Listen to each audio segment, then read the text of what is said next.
若受黄山雨方面的影响，南部咧就大雨，台南、高雄马路传出灾情。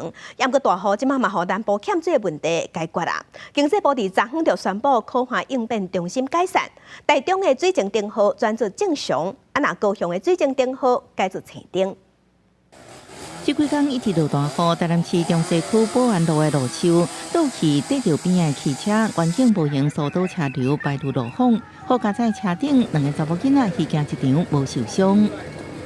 车内2名来台游玩的年轻女子也急忙至车内安全下车脱离，并即联系市政府、环保局等单位到场协助路树的排除。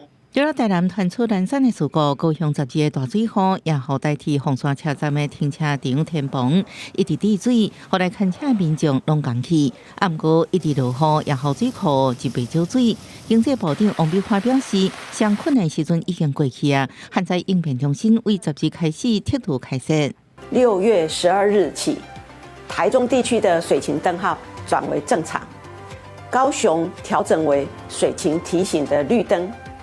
嘉义、台南虽然有2期道做灌溉的需求，也可以采用夜间减压供水的黄灯模式。因为目前风面主要伫南部沿海一直到巴士海峡附近，所以落雨大部分集中伫中南部地区甲台东地区。10日规天到半暝11点，全台上济落雨量伫高雄主管区257毫米。 那主要的降雨呢，都是在中南部地区，还有台东地区都会有局部短暂阵雨或是雷雨的情况。不过南部地区的降雨就相对比较明显，而且持续了。那北部以及宜花地区的话，是相对比较零星一些些。